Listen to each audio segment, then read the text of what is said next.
welcome everyone to Picture Book Chat. I'm Mary Ellen Brax, and I am the Public Services Manager for Early Learning at the Spokane County Library District. And today we're here to talk about picture books. So I have with me today Sheri Boggs. Hi, Sheri. Hi, Mel. My job is actually to do all the programming for ages birth on up through age 8. But Sheri has a different job, and I'll let her talk to you about what she does. Thanks, Mel. I am the Youth Collection Development Librarian for the district. I always have to take a breath because it's a long job title. But basically, I'm a buyer for the district, and I buy everything from books for babies up through young adults. So kind of that whole 0 to 18 age range. And Mary Ellen and I started this picture book chat as a way to share all the new books that come in. We're kind of at the tail end of COVID as we're taping this, and we haven't been in the office together in quite some time. And so this was a way for us to kind of recreate the conversations that we have at work about the great new books that come in and kind of how we would use them. It's a chance for us to have that, but then also share it with people in the district. So my first book today is Moimoi, Look at Me. And what I wanted to say about this, I see a lot of trends in books for babies over the last, I've been buying children's books since the 90s. I was a buyer for Auntie's bookstore back in the day. And it's really interesting to see the trends. And high contrast is a trend that's been around for decades. I remember seeing the black and white books when I was a buyer at Auntie's. And it's interesting because that trend has kind of shifted, and it can be really frustrating because the trend now in books for babies is this kind of they're really high concept books molecular biology for babies, or programming like HTML for babies, or they're things that I think appeal to people as a baby gift because maybe it has something to do with the parents, like say a baby's parent is a graphic designer. Like HTML for babies just seems like a natural gift. And so they must sell well because for the last 10 years or so, that's what I'm seeing. And it's been harder to find the high contrast books because sometimes they go out of print. So I'm really excited about Moimoi because it's a high contrast book with a twist. I'm hoping this trend kind of takes off. So far, I haven't seen any like this, but I'm on the lookout. And I know there's a second book in this series coming out next year. So this is from the University of Tokyo Baby Lab. And experts there have been showing babies different shapes and colors and images and tracking what they respond to the most. And they found these funny little shapes are just fascinating to babies. And so this book uses these shapes, but I think also a lot of it is the sound, because you've got moi, moi, moi, moi. So you can have a lot of fun reading this out loud. Moi, moi. And then you've got all sorts of little moimois. Sometimes they're tiny. Sometimes they're huge. I think this page can be really fun for babies because it's such a surprise. And eventually you get to different sounds like poo, which makes me think of Teletubbies. Yeah. And then I love this one, like stretched out moi. So this is just a fun little book. I love the high contrast. I like that it's a twist on a theme that we've seen in books for babies before. Mary Ellen, what do you think about this one? I really liked it. Of course, I like the bright colors, the high contrast. I did really like the back of the book because it tells you a little bit about what are moimoi, how do you say it. So it rhymes with koi, moi. And then it tells you can change how you say it to match what the moimoi are doing as they dance, grow, and even sing. So you could sing moi, moi, moi, moi, moi. And then it talks a little bit about where they come from. And it was Dr. Kazuha, and I'm sorry if I'm not saying this name right, Hirakaki. And they tested all these out on babies, which I thought was, and what really caught their eye. So I really like that.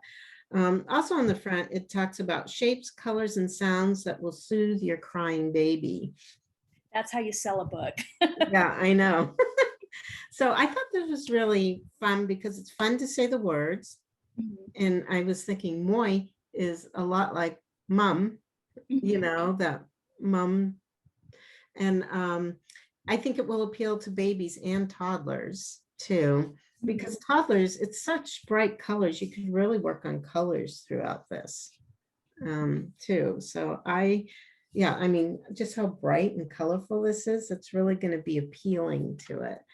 And I really thought with this, you could probably do some, if I think of activities to do with this, you could do a lot with art projects based around this with different colors and just have, especially toddlers, just, a glue stick and some different colored paper and kind of, they could create kind of a bright collage with it. I also thought about the sounds and the words and, you could make up your own words and have the babies just kind of repeat them. And I like the inflections that you gave when you read this, because, this one goes moi, moi, and with the, so they'll get that difference in the sounds too, and get to understand, oh, that's like a question mark. So I thought this was a really fun one. Mhm. I was very impressed with this one. So I think definitely have to add it to our list of for our Best star class for childcare workers. So Yeah, definitely. Mhm. Well, I even thought, I took French in high school, and I thought, even though it tells you to say that it rhymes with koi, I think it's funny, like if you even used a French pronunciation like this, moi is the Moi. is the word for me, and I think it would be even fun to make the sounds for that, like moi moi. Yeah, definitely. Parents can really play with this and Mhm, change it up as they go. mhm. So, yeah, I'm glad you liked this one. I'm going to be on the lookout to see, if other publishers try to do Yeah, things like this. Love it. yeah. Okay, so for my next one, Mary Ellen, is there anything more fun than eating food? Wearing food, throwing food. Especially if you're a toddler. So this is Applesauce is Fun to Wear. We're always on the lookout for good books for toddlers. Sometimes they can be hard to find. I love this one because there's so much white space. The illustrations are big, and it's got a rhyming cadence to it as you read it. So applesauce is fun to wear on your nose or in your hair. So we go on through all these foods. Milk's delicious, take a sip, make a mustache on your lip. I won't read the whole book, I'll just do one more. Toast is always nice and flat. What could make a better hat? So it's silly. I think it'll make small children laugh. I think, like toddlers are still kind of learning the words for different kinds of foods. This is a big vocabulary building time in child development. So I think being able to name all these foods is really useful. It's playful. I love how the kids in the book are diverse. You've got all kinds of babies here. It's just super appealing. Mary Ellen, tell me what you thought about this. Yeah, I thought it was adorable. I was like, oh yeah, this is a great toddler book. Just because of the rhyming text, even because you get that sound going and you can really get the toddlers involved. I also thought it would be a really good book for preschoolers too, because they love to read about babies. I love the humor. The page where the baby has dumped the spaghetti and Oh, it's on the cat. from the cat's face. So I thought that was a lot of fun too. And it's just such an accurate depiction of kids eating at that age. So, I mean, I have 3 kids. The last 2 were twins. So there was oftentimes a lot of food everywhere. The dog used to just sit right underneath and just wait. And I love the ending in the tub, which is so accurate too. So they're in the bathtub getting all washed up. So you could do a lot of things with this. You could talk to toddlers about what are their favorite foods.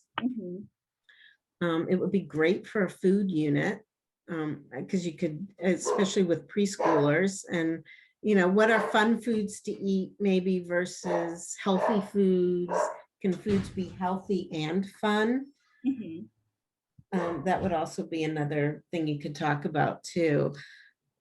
So I love the soft kind of watercolor illustrations too. Mhm. I did wonder about how it would be to read to a group with those soft watercolors, but I think they're bright enough that it'll work just fine. Yeah. The watercolor pictures are just absolutely gorgeous, and I'm thinking of other books too, but sometimes they're so light that they don't transfer well in a big group. But like this one, definitely would, it's bright enough. It's soft but bright at the same time. Can that happen? Um, I know.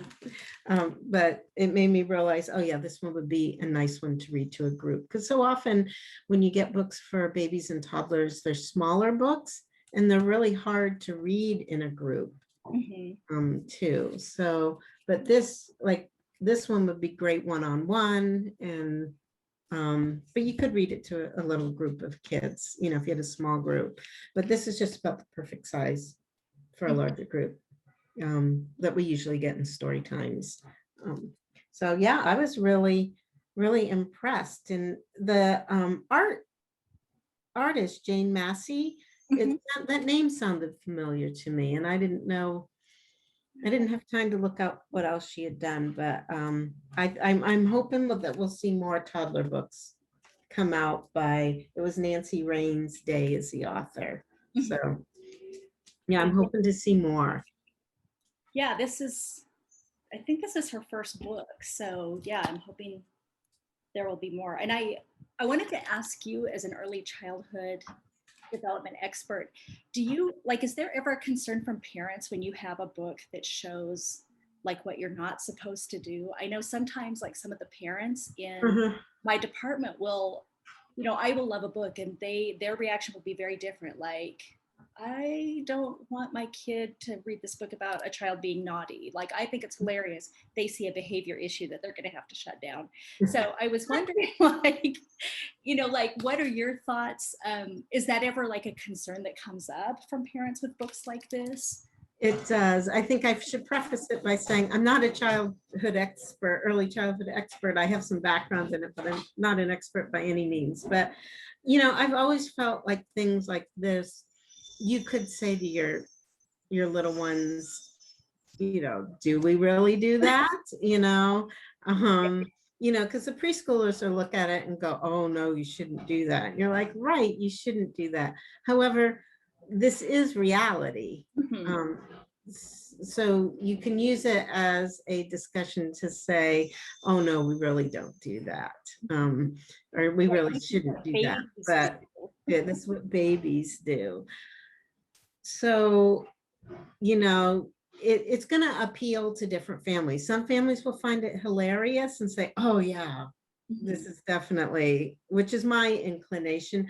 But some people, maybe they're just having a really hard time with that. So, this might not be the book that they want to do right now, unless their toddler's old enough that you can talk to them about it. The younger toddlers, at the stage this happened, you've probably, we say this is a perfect toddler book, but these are babies. Yeah.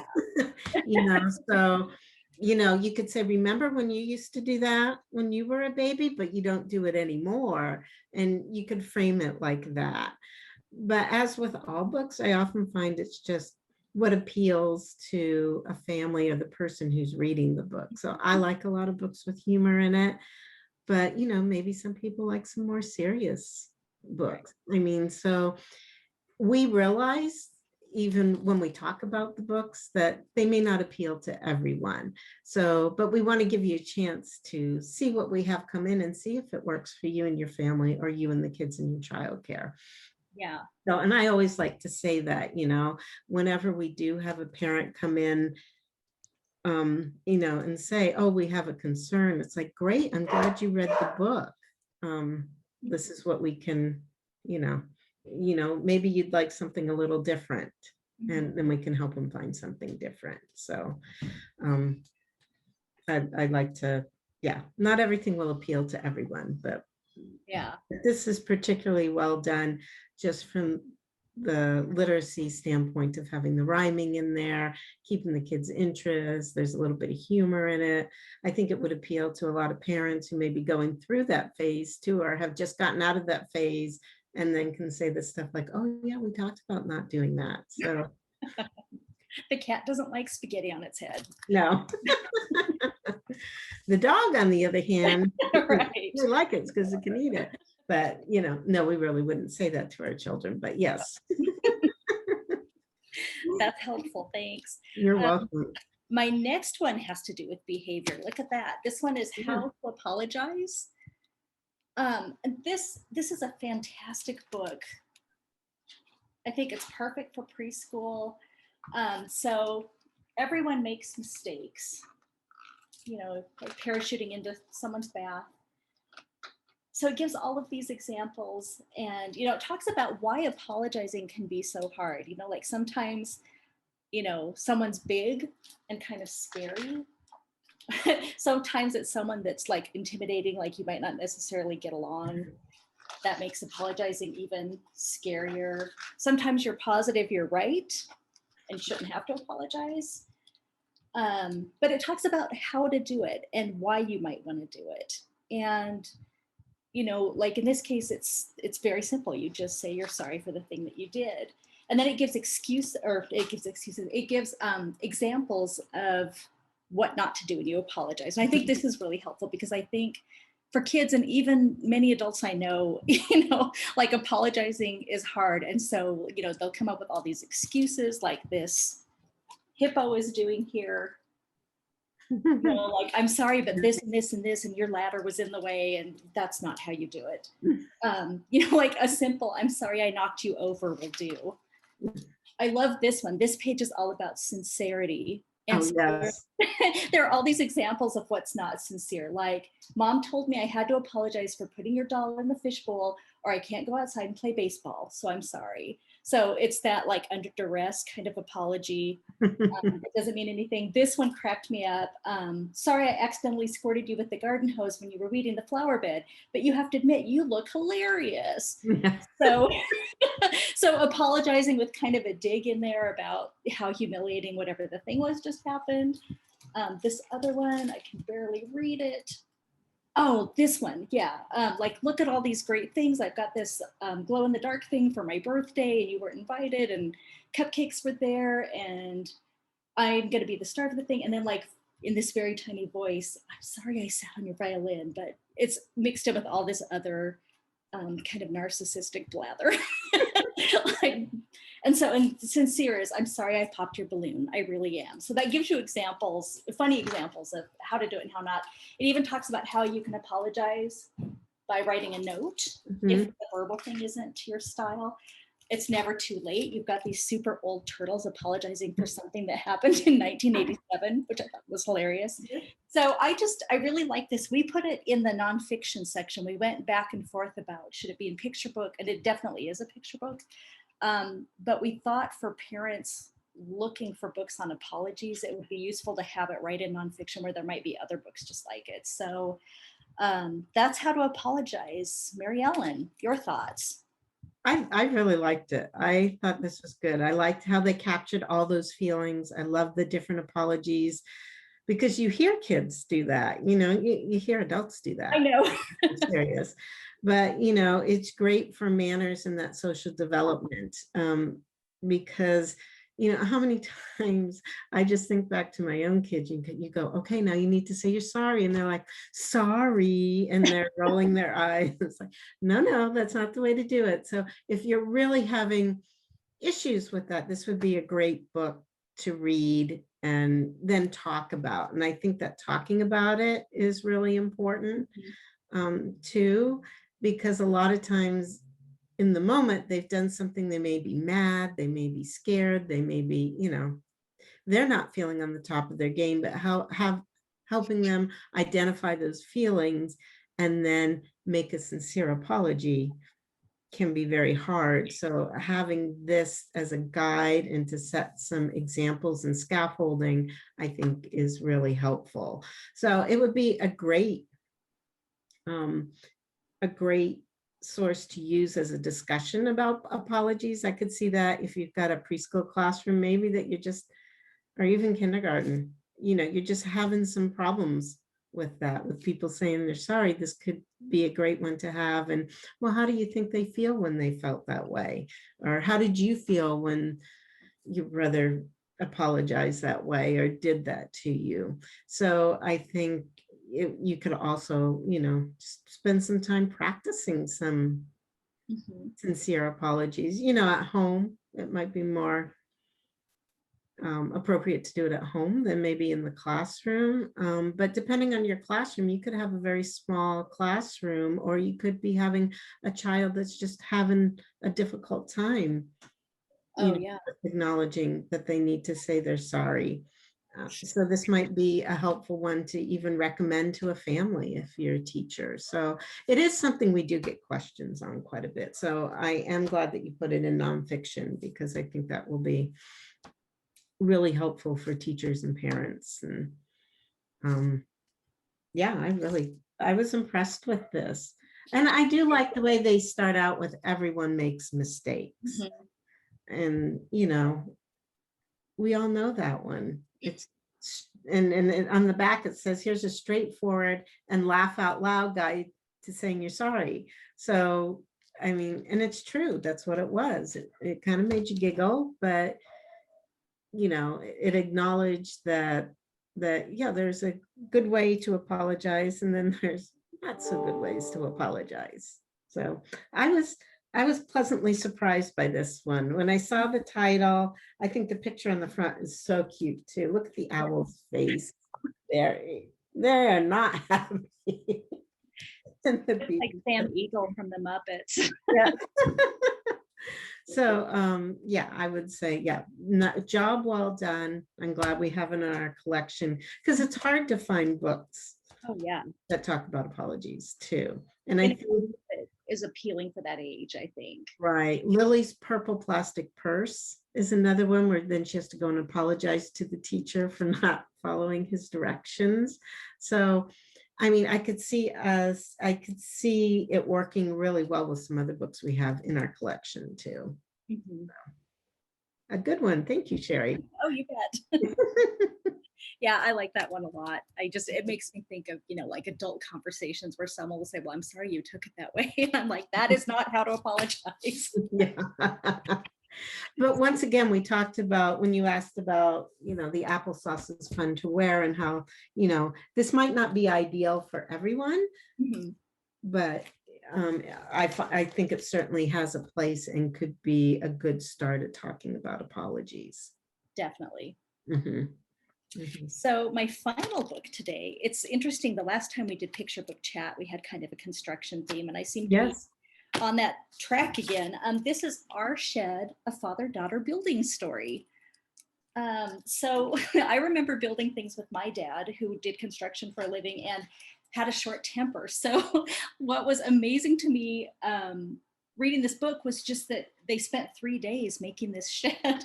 Like, I was just thinking my dad would have tried to knock it out in an afternoon. There wouldn't have been all these breaks for lunch and like dancing around. But I really like the relationship in this book and how they start out talking about, we need to build a shed, and talking about why we need to build a shed. I love this page where the father's talking about all of these objects that they don't have room for. And we certainly don't want them in the living room. We need to build a place for them. So already I kind of like the STEM application of, what's the problem that we're trying to solve? Why do we want to do this? I love this trip to the hardware store where they get supplies. Oh yeah. Stores they're just, they were fascinated to me as a small child. I'm sure they still are, like all those bins of things, like nails and hinges. And I hope they still have hardware stores like that. I hope not everything is, like in a plastic packet of some sort. But I love that she gets to pick out the latches for the shed. There's pride in this thing that they're going to build together.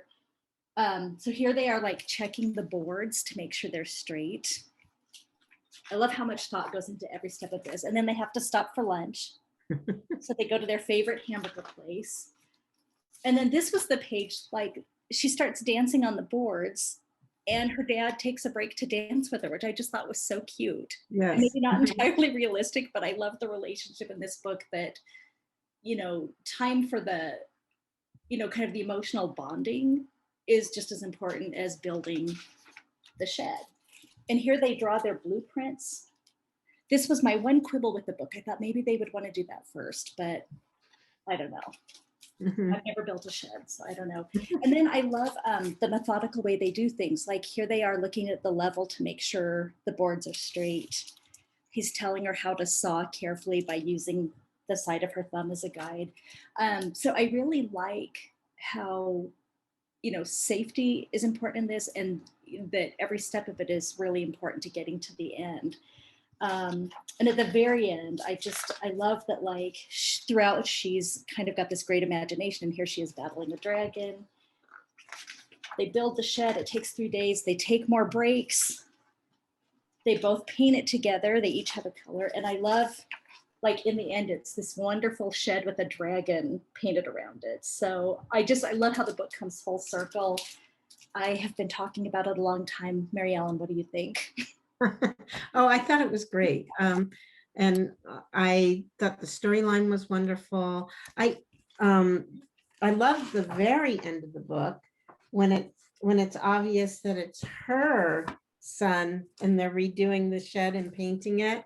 So I thought that was really good. And it looks like that might be her dad there. Yeah. And then she's got her son there. I loved that it has a stem slant to it. I thought this would be, it's great how they're showing the dad helping, or the daughter is the main character in it. So a girl doing STEM and building, which I think is just great for kids to see. It doesn't have to be the boy in the family who's helping to build. It can be the girl. So I really like that emphasis on women in STEM. I love that it's an engineering book without being labeled engineering. So, drawing out the blueprint, like you said, talking about all the materials and the tools and everything that they went through. So I thought that was great. It would be a great activity for a design challenge. So if you read this book and then you had a challenge for the kids to say, create a plan for your own shed. What would it look like? What would you use? Draw out, have them make a blueprint or a drawing of it, and then have them create a model of it afterwards. And what would you use to create it? So I really like that aspect of it. And then you can talk about how would you paint your shed? So even for younger children, you can say, well, what would you have painted on your shed? Or what would your shed hold? Because they talk about all the things it would hold. So there were lots of fun things that you could do with this. And I really like the father-daughter relationship. And like you, I had a dad who I would help with, and short temper. Right. You learned really early, like, the difference between a regular screwdriver and a Phillips screwdriver. And that type of a thing but it's nice that you do those projects together, and that you take the time to show your child, to participate in some of these things. So I mean, our kids were young enough when, like, my husband built the fence for our backyard, that they weren't really helping, and using power tools. He preferred for them to be away. Yeah. So but I liked how they showed her how to use the tools too. And I think that's a really important thing. So I thought this would be great for early elementary, even, and older preschool, and that you could do some fun activities with this and have them be creative and kind of take on that kind of design challenge and create their own creation, create their own shed. I think that would be a lot of fun. And it's great to be able to take it from a picture to something that they make, and then talk about, well, what worked and what didn't work. What would you change then? So you go through that whole scientific process also. So there's a lot of fun things you can do. So yeah, I wasn't sure when I looked at the cover what this was gonna be, but yeah, I really liked his engineering story, and I think with some of my other projects that I'm working on, I can see this working well in too. So yeah, great jobs. Excellent books again. Thanks. Excellent, Sheri. So yeah, I thought it was great. So did you have a favorite out of all these books? I know we've Oh just my, started asking each other that. yeah. That's a toss up with this group. Like Mhm. I really love everything in this group. One thing I forgot to mention about Our Shed is it's a Pacific Northwest effort. The publisher is Little Bigfoot, which is the children's division of Sasquatch, Uh-huh. publishing in Seattle. I love them. They do fantastic books, and the illustrators from Olympia. Oh, nice. So, which I didn't realize. I was when you were talking, I was like, oh my gosh, Olympia. So yeah. I think this might be my favorite. How Yeah. about you, Mel? What was yours? I think, oh gosh, it was a toss up. If I was still doing toddler story time, I'd go for Applesauce, Mm-hmm. the Applesauce one. But I think I really did like How to Apologize. I think that one took the cake for me because that's a hard thing. Just thinking of my own kids, it's a hard thing to get across with a sincere apology. Yeah. And so I really like that for that teaching moment in there too. So yeah, I thought they did a really nice job on that. So, Yeah. yeah. Yeah, all four of these books, Mhm. they each kind of set out to do something, and how they go about doing it, I think, is just so well done. Mhm. You see a lot of thought that went into these. Yeah, definitely, definitely. So, and I'm always so impressed with authors who can put together a children's book and have it published and just, the whole package put together. And yeah, this is an impressive set of books too. So yes, great fun. Yeah, So, well, thank you for doing this with me today. always, I'm always looking forward to next month. fun. So, I've and already got some picked out. yes, and I thank everyone for joining us today, and I hope you enjoyed it. And we hope you have a good week. Thank you. Bye.